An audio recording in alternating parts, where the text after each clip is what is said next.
All righty. I would like to welcome everybody here this morning. It's great to see everybody. Thanks for making time on this Saturday morning, gorgeous Saturday morning, to join us today.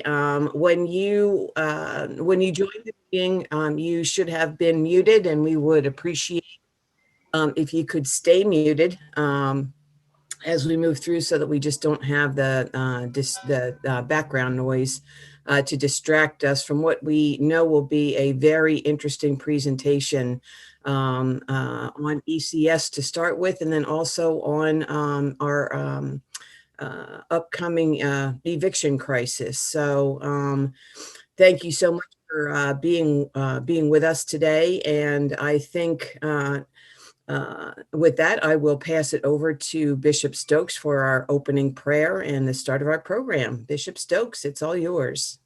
Thank you so much. And I join Phyllis in thanking all of you for taking time out on this Saturday morning to be with us for this first monthly briefing for Episcopal Community Services at the Diocese of New Jersey. It's just a joy to see you all and to get this off the ground.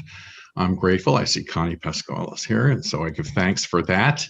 He's going to be speaking with us later about something he knows a great deal about, and that is the looming eviction crisis and the challenge of homelessness in our communities locally. So let's start with prayer. I think I want to take a moment for us to be silent and really allow the violence of our culture to challenge us.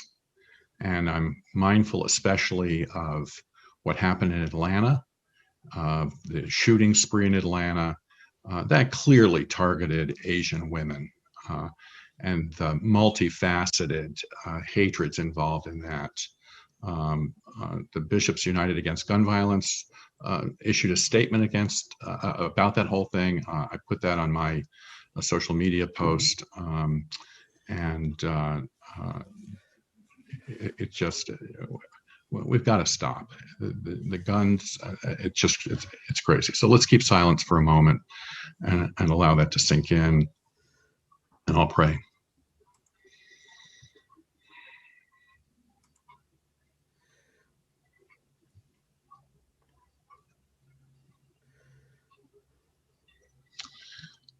Oh God, you made us in your own image and redeemed us through Jesus, your Son. Look with compassion on the whole human family. Take away the arrogance and hatred which infect our hearts. Break down the walls that separate us. Unite us in bonds of love and work through our struggle and confusion to accomplish your purposes on earth. That in your good time, all nations and peoples may serve you in harmony around your heavenly throne. Through Jesus Christ our Lord. Amen. Amen. And then this is the College for Social Justice in the Book of Common Prayer. I'm going to modify it a little bit. Grant, O God, that your holy and life-giving Spirit may so move every human heart, and especially the hearts of the people of this land, that barriers which divide us may crumble, suspicions disappear, and hatred cease.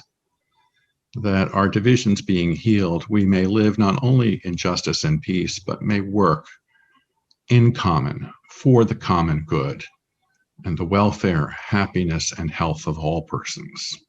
And this we ask through Jesus Christ our Lord. Amen. Well, again, welcome, and welcome to those who are on the car coming in as we are gathered. I'm showing 66. I think that's a great turnout for this first monthly briefing of Episcopal Community Services of the Diocese of New Jersey. I'm going to do a background piece on this with some the slides on the deck. You can see the agenda for the day, so I'm going to go for a little while, but we really do want to get to Connie and his presentation, and an opportunity to ask questions about that. We know there is a looming eviction crisis in this state. He'll say more about that. I addressed it in my Good News in the Garden State piece. I don't know if anyone had a chance to read that. I shared, as I had shared a few years ago, I have personal experience of eviction. When I was 18 years old, living with my mother, and I was a freshman in college, we were evicted from our apartment. She ran a daycare center in our home, and my mom always struggled and just was never a great business person. And I was in an English class at Manhattan College my freshman year, and the dean's secretary came to the door, called out my name. I went out into the hall. She said, "The sheriff's at your home. You're being evicted. Go home." And I went to our home, and the sheriffs were there loading up our stuff. I had to help my mother grab what she could grab, and she and my 9-year-old brother stayed with a friend, got her there, and I grabbed what I could take, called my girlfriend, Susan Martin, who's now Susan Stokes, and she got her dad's car, and we put stuff in that car, and I went out to live with my aunt in Forest Hills. And we married less than a year later, and we struggled for a while. You know, it's and I still had resources and privilege, and I really feel for those who don't. We were able to manage, but it's a huge issue, and we should all be mindful of it because it's going to be coming in droves. But about Episcopal Community Services of New Jersey. As some of you have heard me do this before. First of all, I love this quote from Dorothy Day, and she should be an inspiration for all of us. Dorothy Day, the founder of the Catholic Workers Movement, was an amazing woman with an incredible journey of her own. But she really understood the intersection of justice and of meeting human need. And she said, "Whatever I had read as a child about the saints had thrilled me. I could see the nobility of giving one's life for the sick, the maimed, the leper. Priests and sisters the world over could be working for the littlest ones of Christ, and my heart stirred at their work. But," she writes, "there was another question in my mind. Why was so much done in remedying the evil instead of avoiding it in the first place? Where were the saints to try to change the social order, not just to minister to the slaves, but to do away with slavery?"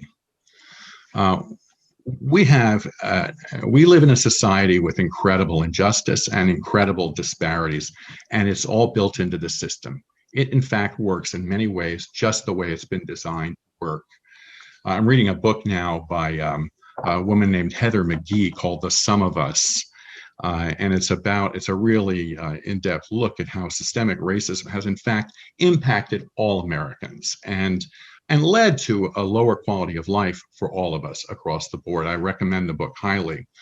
But again, the intersection of justice and human need is a meeting place for us, and it really is the germination of why we need Episcopal Community Services of the Diocese of New Jersey, so that we can work both angles of meeting human need where it exists, but recognizing that where it exists, injustice also exists, and we're called to address that as well, to do away with the slavery so that we don't just have to minister to the slaves. I recognize the need for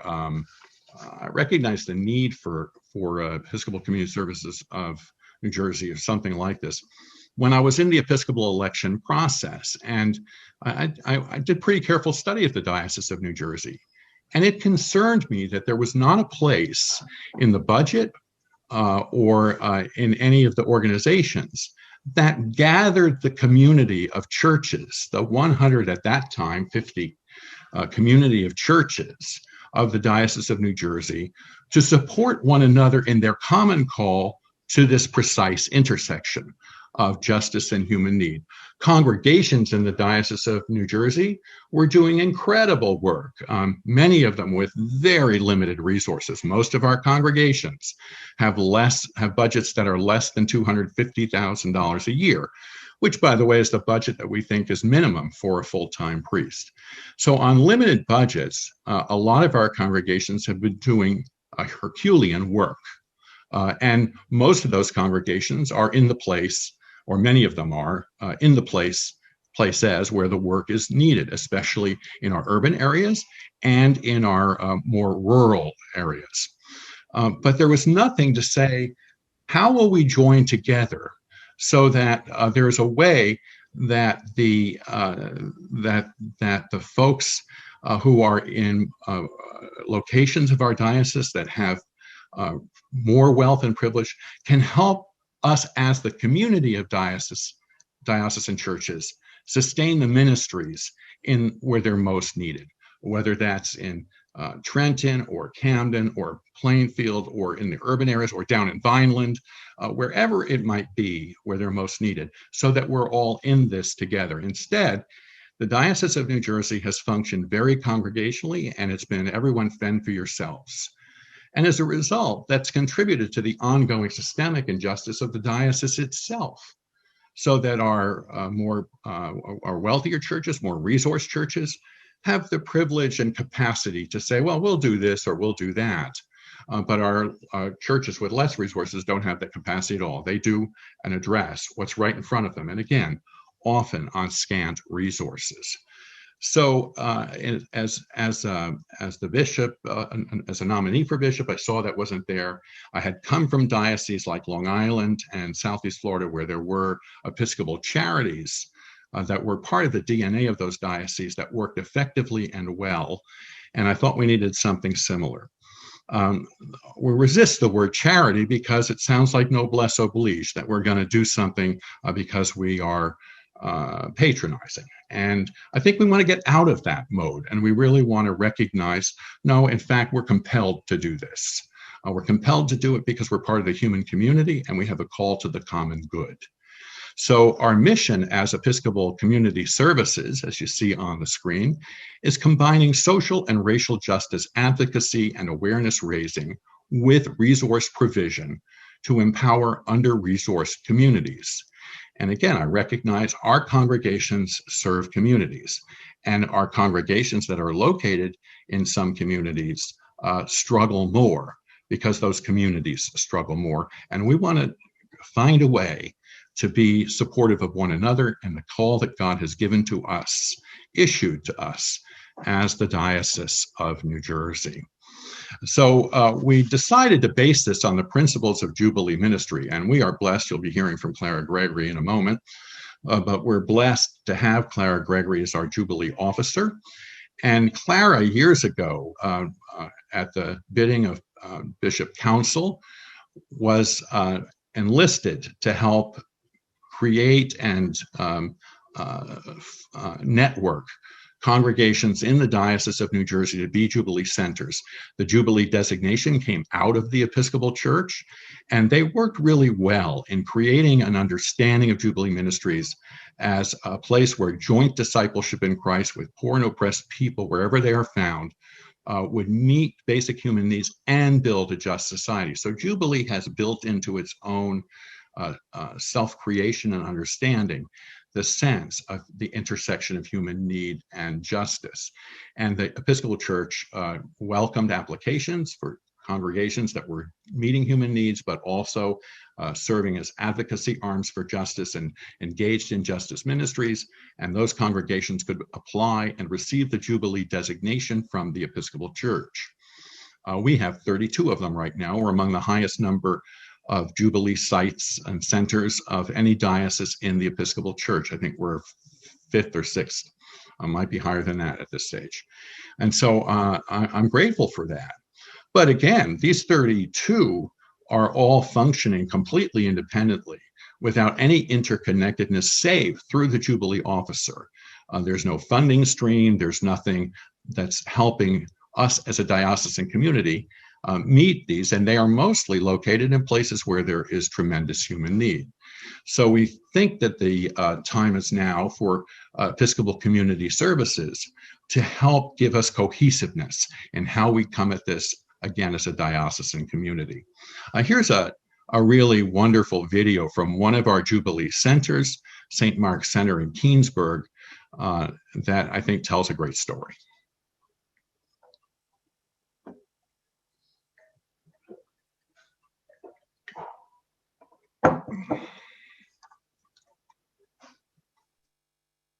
Jamie, I think you need to turn on the sound setting for this. Share your sound.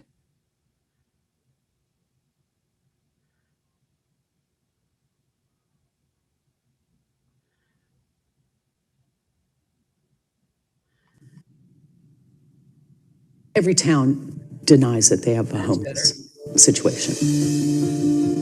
Keansburg is a very forgotten town. You have some people that are truly homeless and they never want a home. That's much different than people being in transition where they're between homes.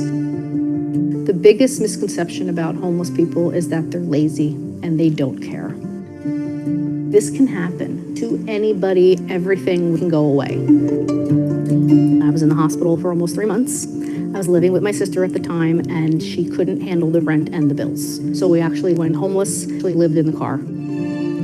I worked 3 jobs. I get off at 10 o'clock at night. I sit in a car, and the seat reclines, and that's where I sleep. When you're washing your hair in McDonald's parking lot behind a car door while your sister makes sure no one comes, it's not easy. There's things about being on the street that I will never, ever get over.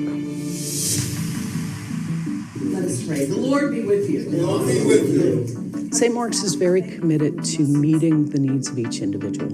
It's recognizing it's not one size fits all. The biggest benefit for people that come here, it's a safe place. And then you find out what they really need.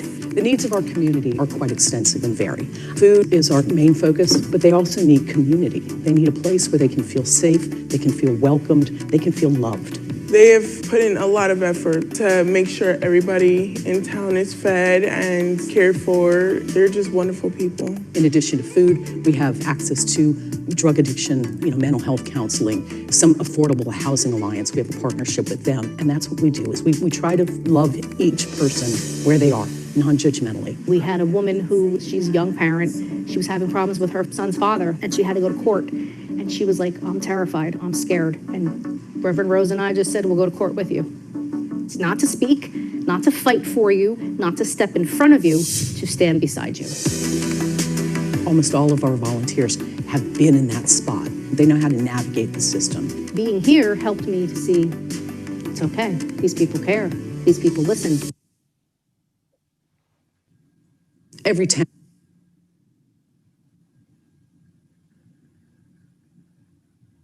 The work being done at St. Mark's Keansburg is phenomenal. We're grateful for the ministry of Rose Broderick, Deacon Rose Broderick, who has really just done phenomenal work there for many years. But it's one just of our 32. And moreover, we have a lot of outreach human needs ministries going on that are not Jubilee sites. And one of the things to say about ECS is this is, while we have Jubilee as an organizing principle, we intend ECS to be for the whole of the diocesan community.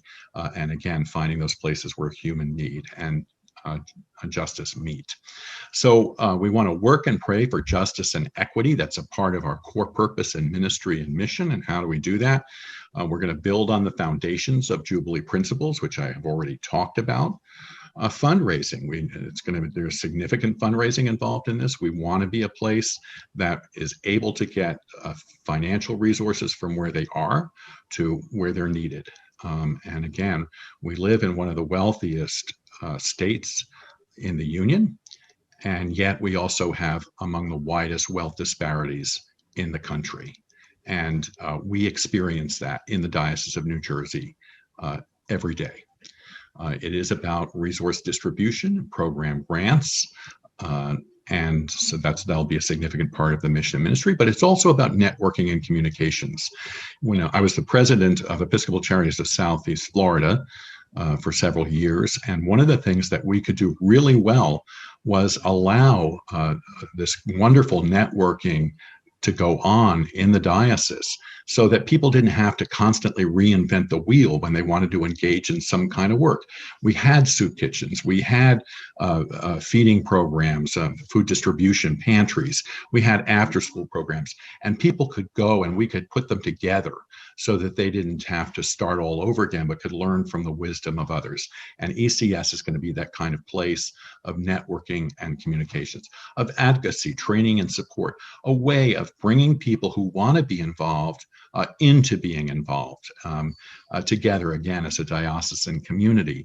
And being involved because they want to help meet human need, but also being involved because they want to walk alongside people. And Clara Gregory is really strong on saying how important in helping us all recognize how critical it is that we walk with those who we serve, because it's in that walk that we recognize that that there's a oneness that God calls us to, but also recognize that this is about injustice in our culture, and that we need to address that, and also to change laws and systemic problems. And I think that's something that we can do. We started to work with New Jersey together on community organizing. ECS should be part of that. And Sarah Lilia, who was with Lutheran Episcopal Advocacy Ministries of New Jersey, is now part of us with ECS of New Jersey to help us do this advocacy work. ECS was born in the context to meet, can I go back that slide you were on? Oh, not that far back. We were born in the context to meet the immediate and critical needs. What really precipitated now is, in fact, the pandemic. And again, our recognition, we've already had significant needs. We've been able to meet some, but not nearly as much as we could. And we also know that things like this massive eviction crisis are looming. We're going to see an economic challenge across our communities. So we want to raise awareness and expand fundraising. We've launched a biannual summit on building and equipping the beloved community, and we've got the monthly briefings going. The Reverend Dave Snyder has been named our development officer. It's a part-time position, but we're grateful. He's got tremendous backgrounds and skills to help us with that. And we'll be meeting with clergy from all congregations in the first half of 2021. We are blessed, you'll see in a moment, with a good advisory board who are now formalizing the grant making process so that we can begin to allocate resources and strengthen advocacy efforts. We have about $100,000 plus to now distribute, and we want it to go out and go where it's needed. And also to build a more formal governance structure and enhance the capacity and creation through boards and committees. That's the work that's currently ongoing and it is in process. Go ahead to the next, there we go. So here are the folks who have taken on, and many are on the call right now, the task of being the advisory council to get this into shape to be a more lasting and sustainable operation. I'm really deeply grateful for all of them. You can see they represent a wide swath of the Diocese of New Jersey, and I'm particularly grateful to the Reverend Canon Joan Pettit Mason and Charisma Ubiera, who have taken on the task of being the co-chairs of this advisory council and are passionate about what we're doing and are taking it on with strength. So that's my spiel. And with that, I would like to introduce Clara Gregory, our Diocesan Jubilee officer, and again, a person who has helped us all become much more cognizant and aware of the intersection of justice and need. Clara. Thank you, Bishop Stokes.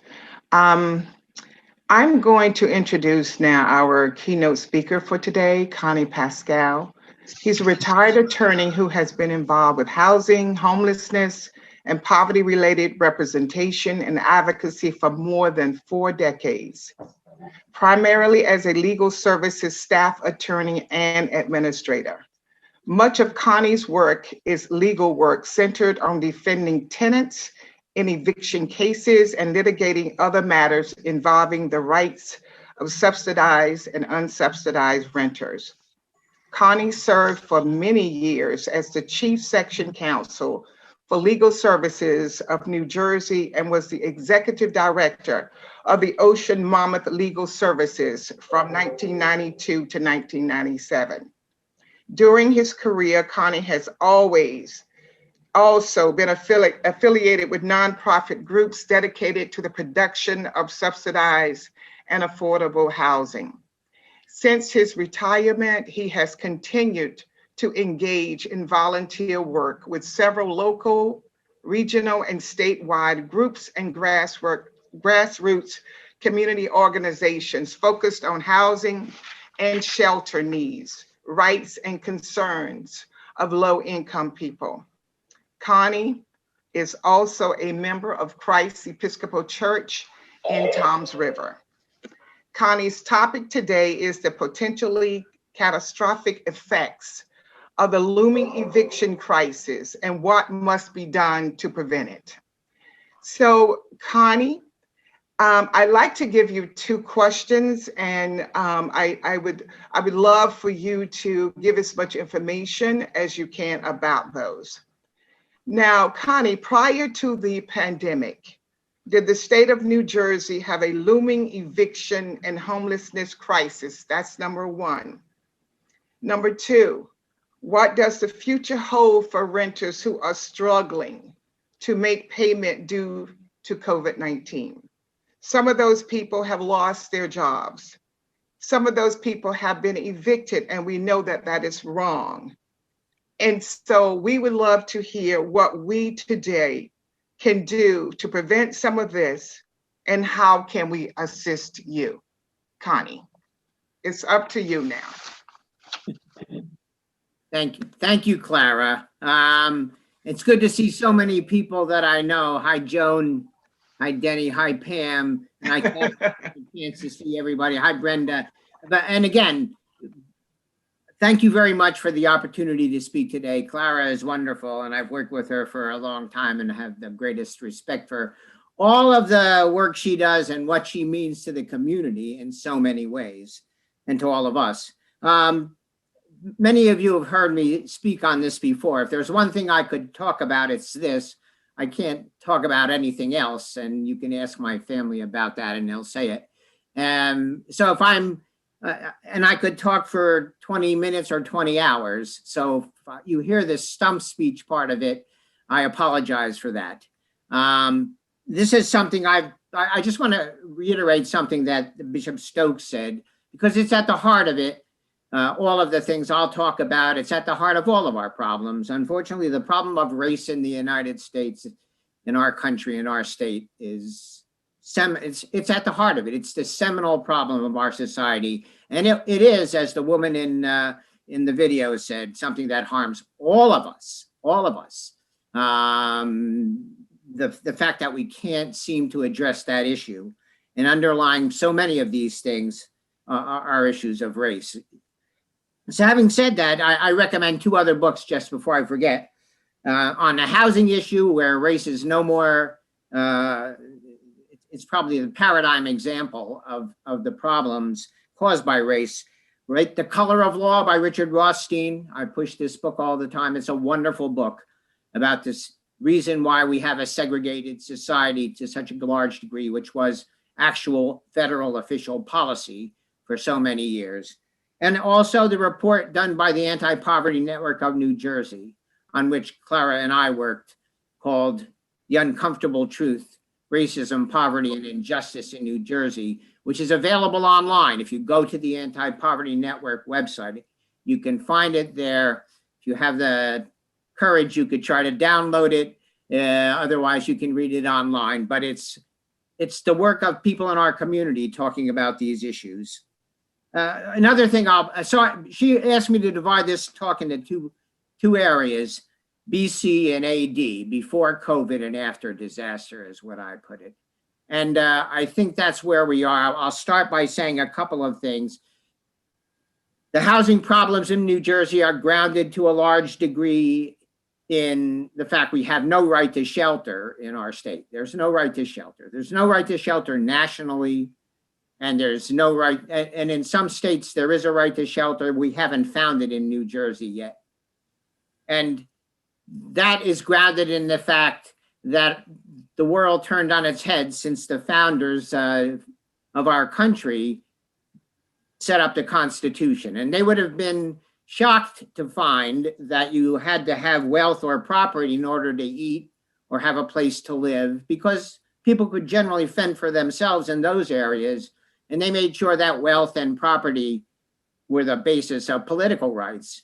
In our centuries of activism, we've turned that around. Political rights are no longer based on wealth and property so much. They're pretty well available to everyone. But food and shelter and everything are now based on the ability to purchase them. And unfortunately, in our society, many people can't. As far as the eviction crisis goes, we've had it for many, many years. Only it's never been called a crisis because the wrong people were affected. And I could spend 2 hours talking about how we got to the point where we don't have enough affordable housing for people. It's grounded in racism. It's the reason we needed, you could track all of the problems that afflict people in the housing area, from poor conditions to homelessness to overcrowding to where we are now. You could track all of that, and it's on a parallel track with the refusal of our communities, so many of them, to build affordable housing because they're trying to exclude certain people and in fact excluding themselves. And in our state, we have that problem multiplied by 560. I believe that's the number of municipalities we have, all of which, because home rule is sacrosanct here, make decisions on this issue themselves. And that in many ways is what has to be addressed to start in our society. But the evictions are pandemic here for the last 40 years, only they haven't been recognized as such. At the heart of the foreclosure crisis in the early 2000s, right, people remember there was a huge outcry because we had a tremendous foreclosure problem. At the height of that, there were probably 75,000 foreclosures filed in New Jersey. And it was a disaster. And it was a disaster to a large degree because so many white people were involved with it. And they declared it a disaster, and they held the courts back, and they created systems to try and deal with it. And when most of the white people they felt were safe, they declared the disaster over, even though now New Jersey is the leader in the country in many ways, particularly the low-income communities in the urban areas, which are largely populated by brown and black people. But parallel to that disaster, and now there's a regular flow of foreclosures in New Jersey, is about 25,000 a year filed with the courts. And homeowners make up 2/3 of our state and renters 1/3. In a good year in New Jersey right now, there are 150,000 evictions filed every year. 150,000, that's a common year. In the foreclosure crisis, there were 170, 180,000 more. But 150,000 a year is considered normal, but it's not a crisis because the wrong people are involved. And that's unfortunately what we have to deal with in so many ways here. The statement by the Bishop Stokes in terms of, I'm sorry, I'm blanking out on what the woman, I was thinking of the woman in the video who was also saying, you know, the problem is that they consider us lazy or not wanting to work. Well, that's a race issue, and it's carried over to everyone else. So we have this 150,000 evictions every year, and it's now worse. And it led to homelessness in the past because, as I said, there's no right to shelter. So if you were evicted, you ended up in your car in the street or overcrowded, which is one of the reasons that the COVID crisis became so bad, because overcrowding is where the virus breeds. So before COVID, we were in a situation where we have 150,000 evictions filed and no place for people to go. And often people make settlements and they end up being evicted in any case, and there's overcrowding and people in cars.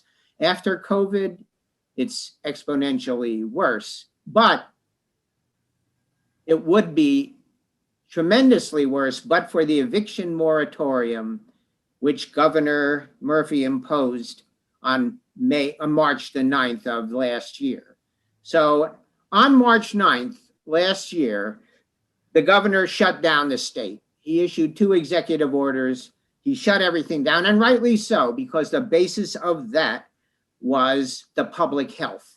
Studies showed, and he said it in his executive orders, that if people were evicted or had to move, they were likely to be in places of overcrowding or in places where the virus would spread in a way that couldn't be contained, and we were trying to contain it. At that time, the regular flow of evictions and the stream of evictions was about 10 or 12 or 13,000 a month to get to the 150,000. But he built a dam there. The dam was 2 feet high when he started. Now the dam is the size of the Hoover Dam. Supposedly, and although it's been violated numerous times, but the law has prevented people from being displaced by eviction or foreclosure. So all of those cases, plus the problems that have been generated by the pandemic itself in terms of people's inability to pay rent because they couldn't work, people's inability to help others because they couldn't work or share their resources, people needing help. That eviction dam is now, as I said, the Hoover Dam. And behind it is a flood of eviction cases, which when the governor stops the pandemic, ends the moratorium, will be blown up all at once. And it will inundate everything downstream from it. It'll inundate the court system, which is not set up to handle the 300,000 or even 400,000 cases that could be filed at once within 3 months after the pandemic ends. 2 or 3 or 400,000 cases are now pending, not 13,000. If that happens, the courts would not be able to function to a large degree. They'd have to go on a hiring binge and work full time. The social services system would then be devastated. Because if I guarantee you, if 50 homeless people showed up at once at a board of social services, they wouldn't know what to do. If 500 showed up, people would be camping in the streets with government supplied tents. So, and of course it would devastate the health system because most studies still show that if overcrowding is allowed to occur to a large degree, the COVID virus, and particularly the variants that are developing, will also develop, possibly to a degree that would defeat the vaccination program. And nobody wants that in any sense, in any way. So that dam has to be dealt with. And it's really an issue of how far we're willing to go to alter the current system that we have now to try and help people get permanent places to live instead of putting it all on themselves. And there are numerous proposed ways to prevent that eviction dam from devastating the society. There are law, and by the way, I just want to go back to the race issue a second. The eviction crisis is exactly the type of racism that killed George Floyd. It's all the same, the racism that underlines all of it. In this case, it's society and the structure of the economy kneeling on the people of color. And so far, the only solution that we've come up with is that somehow they're supposed to reach into their pockets and buy their way out of it. That won't work. And so what we're trying to do now is come up with solutions to the eviction dam that will prevent it from devastating all of us. One of the solutions is legislation that would provide a way for people to make repayment agreements if they're taken to eviction court. The problem with that is people won't have jobs to make the repayment agreement. There are other solutions that would say that there can't be evictions for any of the arrearages that accrued during the moratorium. People could be sued, but they couldn't be evicted. And there's a huge difference because, as the bishop said, eviction is probably one of the most traumatic things that could happen to anyone, particularly a family. In many ways, it's better to be in jail than it is for a short while than to have your whole family evicted because there's nowhere for them to go. And one of the problems with that is that in eviction court, all those cases filed every week, 99% of the tenants are not represented by lawyers because they're disproportionately Black and brown and low income. And without a lawyer, you are at the mercy of the court system. And in 99% of those cases result in some sort of settlement that either requires repayment or people voluntarily leave or they're actively evicted. So one of the things that we're looking at is to try and make sure that we reform the eviction process in one way that would provide counsel to people as well. There's a a rule in New Jersey that says if you face a consequence of magnitude, you're entitled to have counsel appointed for you. Jail is a consequence of magnitude, and our Constitution says you're entitled to have an attorney appointed. Taking your children away is a consequence of magnitude. You're entitled to have counsel appointed in that case. But eviction, even though it's a tremendous consequence of magnitude, hasn't been recognized as such, and you can't get counsel. So there's attempts to work on that. And finally, there are attempts focused on the housing system itself, trying to head off people becoming homeless, trying to make sure that everyone has a place to live, trying to recognize housing as a human right. And this involves reallocating our resources in such a way as to make sure everybody can afford housing in the society. So there are opportunities built into this looming eviction crisis, which could result in the kind of structural change that would address a lot of the racially motivated reasons that we face today. And there are bills out there that deal with that. And in a bit, I'll mention them to you because there's where advocacy is needed. Advocacy is important for us to be involved in seeing that those things get passed. A couple of other points about both the homelessness and the eviction crisis. Again, right now, homelessness has been, the flow of that has been interrupted by the eviction crisis, although the recommendation of the CDCs is that people not be placed in congregate shelters. So money has been provided for every homeless person, if the work is done correctly, to be at least placed in a motel. I would say that 90% would probably be eligible for FEMA funding, but a lot of the towns are not aware of that and they're not using it. So that's one area where there's some advocacy that could be done. But homelessness has been subsumed in this eviction crisis. If the crisis does occur, the flood of homelessness will cause, as I said, overcrowding. That'll place 10 or 12 people in mom's apartment because she lives in senior housing, can afford it, which will result in another eviction crisis and also a major problem for families in our state. But the underlying issue here is that the people that are affected by this moratorium didn't cause it. The tenants that stopped paying the rent did so by and large because they couldn't work. The governor shut down the income stream. Tenants are innocent victims, but a lot of the solutions that people are proposing make them conscious causes of this and require them to pay in ways that they can't. You know, I'm getting off because I'm trying to compress things into a short time. I'm looking at my notes. I talked about the effects of the crisis. I talked about the moratorium and the eviction dam. I'll talk in a minute about the legislation. But in reality, this crisis is going to end all at once, and that's the real issue of it. The governor is going to stop the moratorium. Right now, it extends until June, but there's a good chance it may not be extended much more than that. So by the summer, the courts will be open again and evictions could flood our system in a way that we had never seen before, unless we stop it now. And that's what we're working on. So one of the bills we have 3 sets of bills that try to address the crisis. One is to change the way the courts deal with evictions, one set. Another is to give landlords some sort of compensation because they're victims too for the rent that they have lost. And the third is a way to help tenants pay their rent in the future. And we have bills that deal with all of them. The bills that affect the courts are I'll give you some numbers.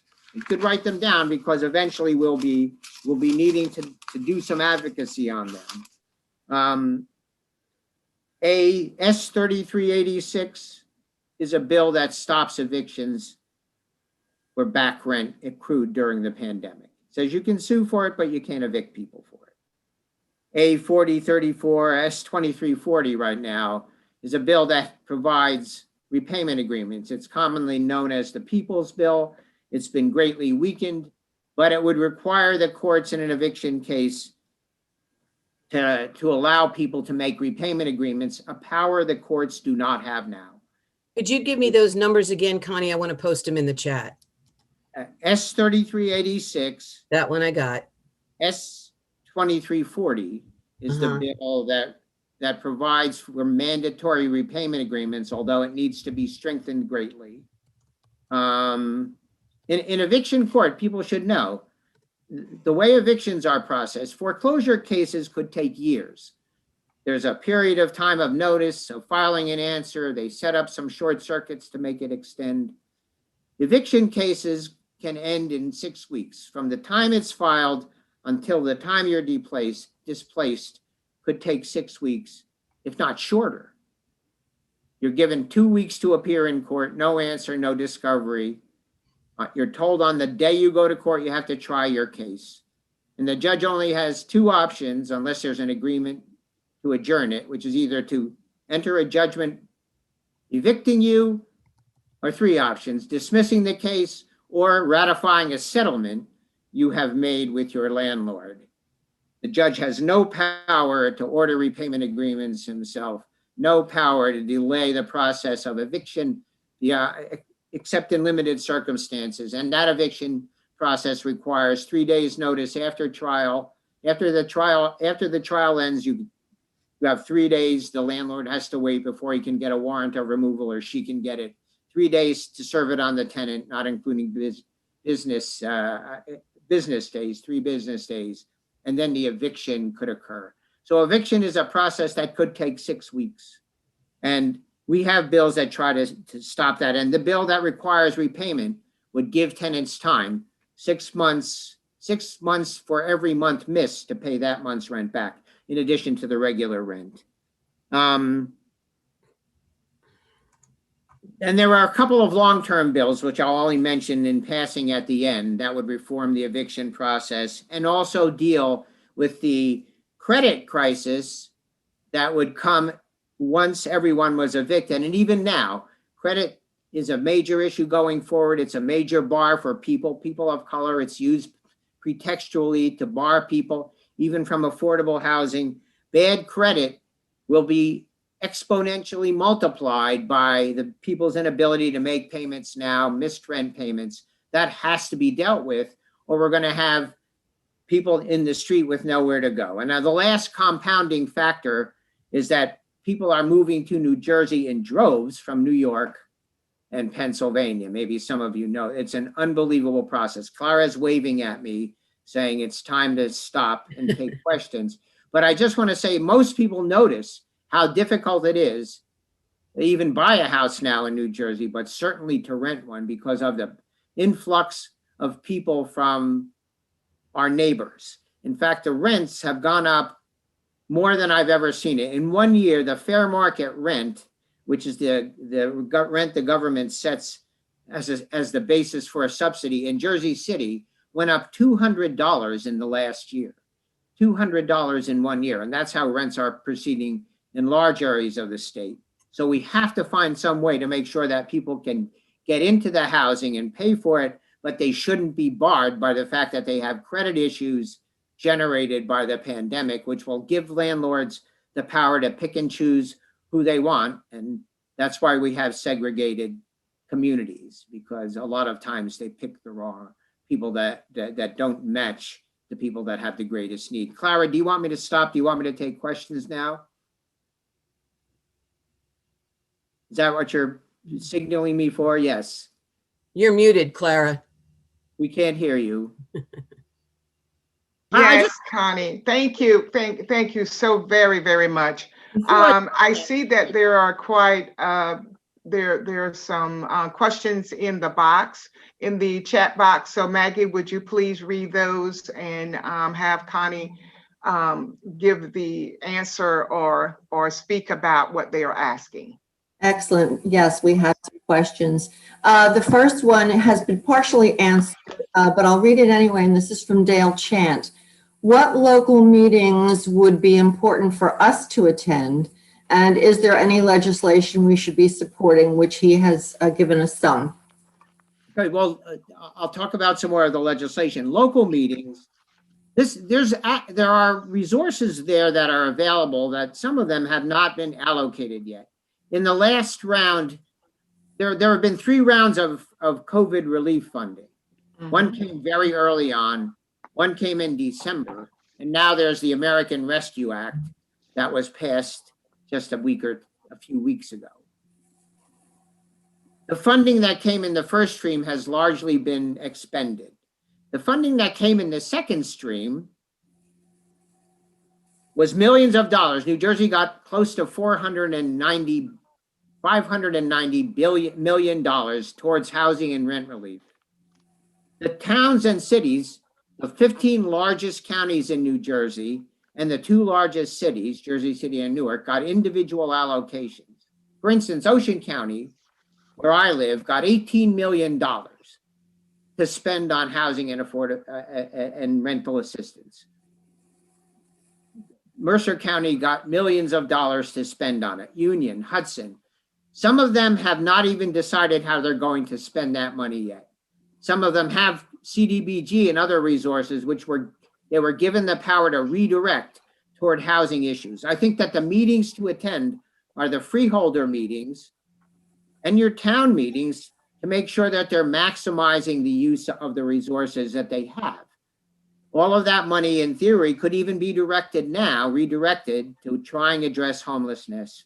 So I would urge people, even just call your freeholders, call the community development office, the planning department, ask how they're spending the money at the largest communities. Because some of them may or may not be able to answer that question, but there's where there's advocacy around that. Then you attend the meetings and say, we want you to spend the money here. Use it for rental assistance, use it to pay back rent, use it to help homelessness be addressed. So those are meetings at the local level. It's the meetings that should be attended all the time. The county, the freeholder meetings and the township meetings and the city meetings, because that's where the money is being allocated from and spent. Does that answer your question, Dale?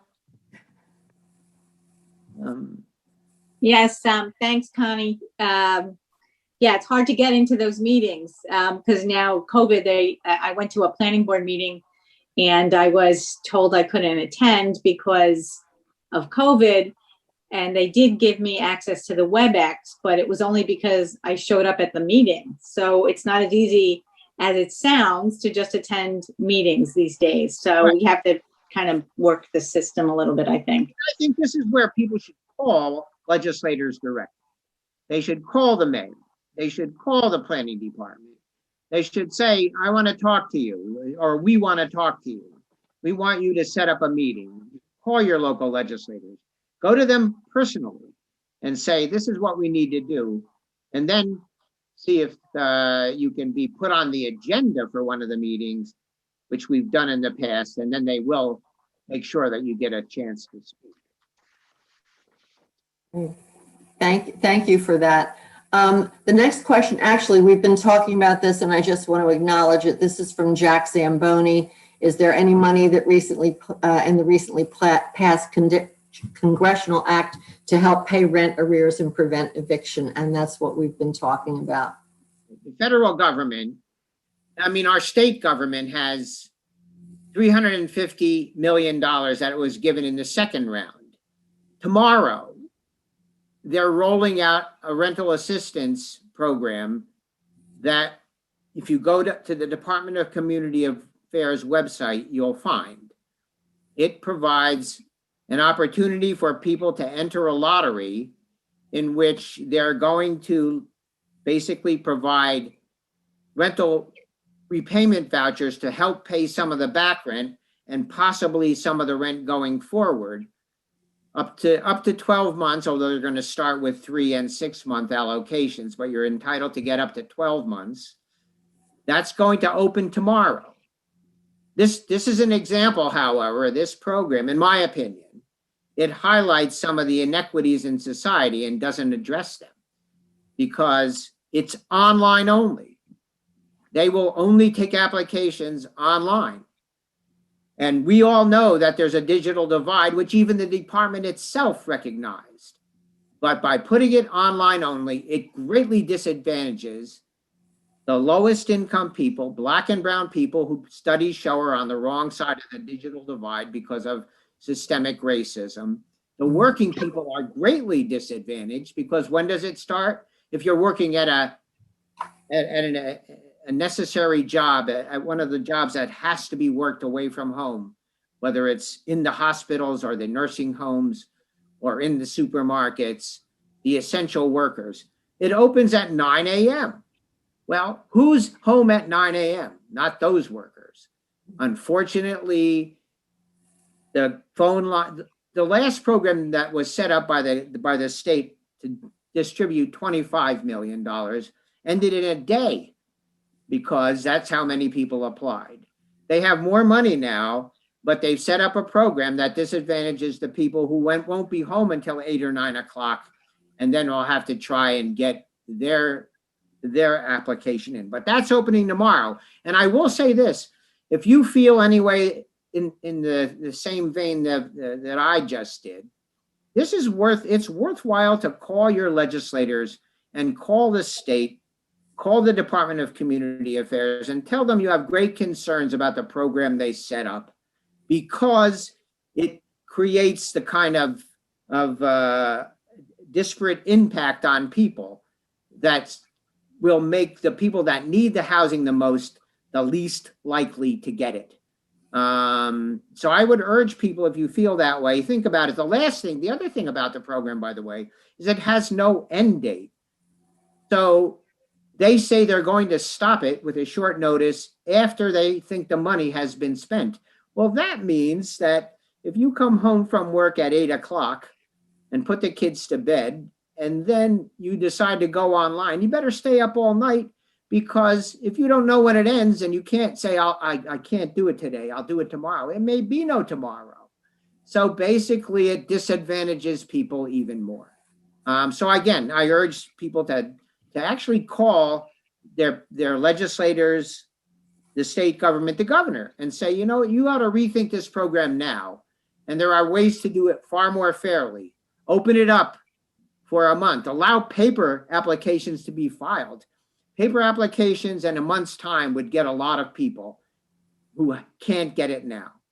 The people that are working, the people that are disabled, the people with the seniors who they expect to file an application on their phone. I mean, I can't do it. So again, I would urge people to take some steps in that regard. But that's how they're going to spend $350 million starting tomorrow.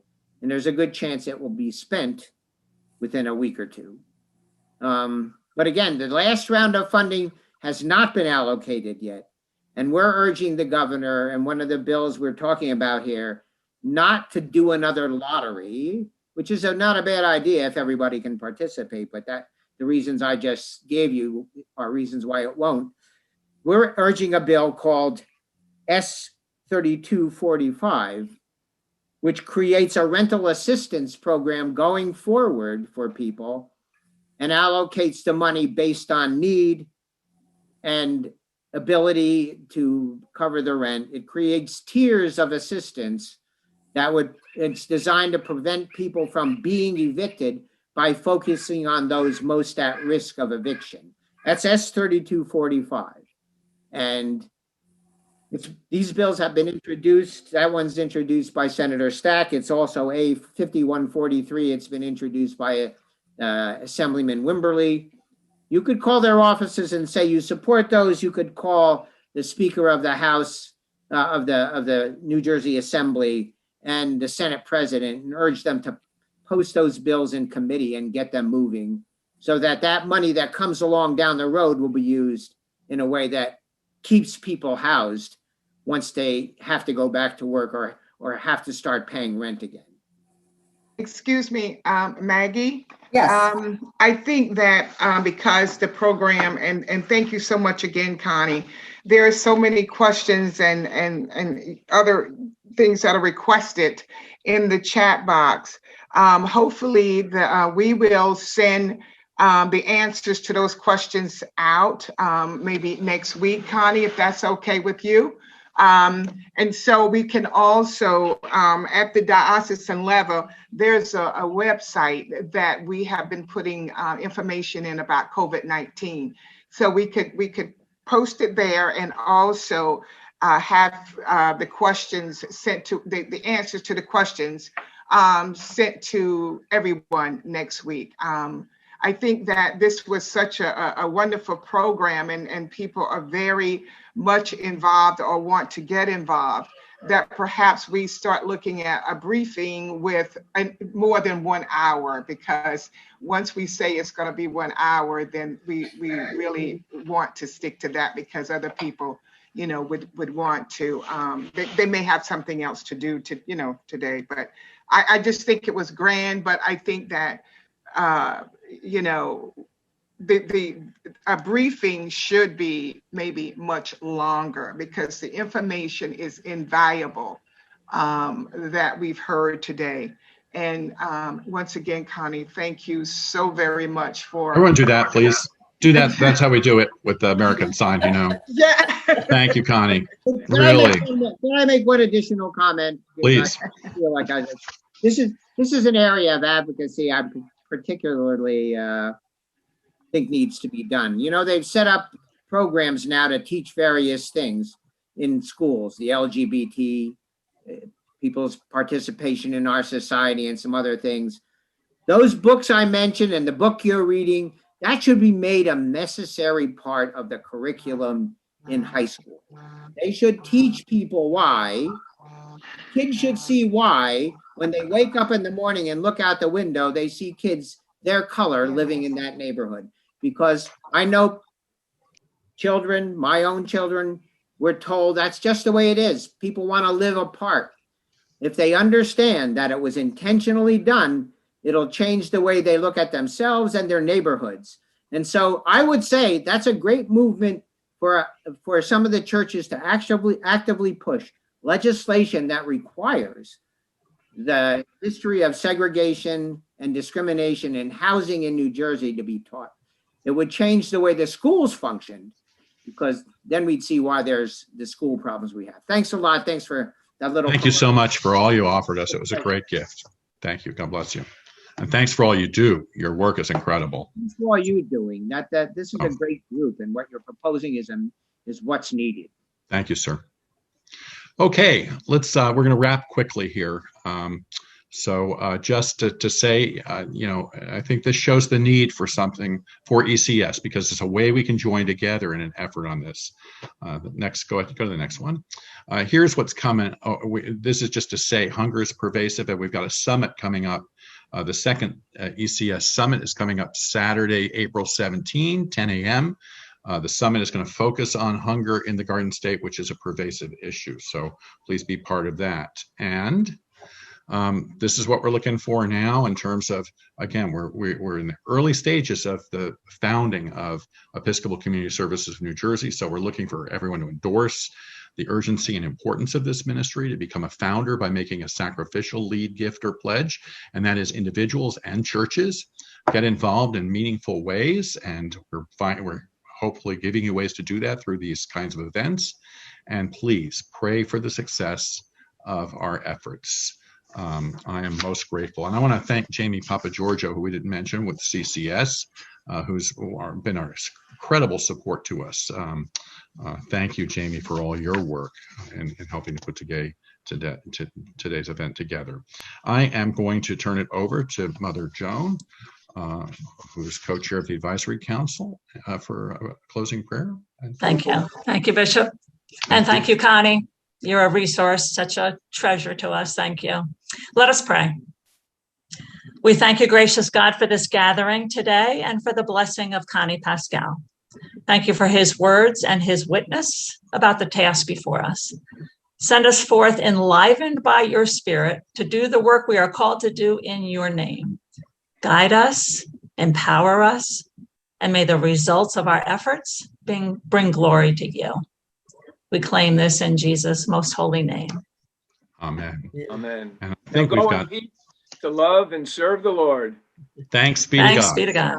That's what I was looking for. Thank you, Tom. You're welcome. Blessings all. Thank Again, you. thank you for the gift of your time. Please be on board with this and help us change the world. Blessings.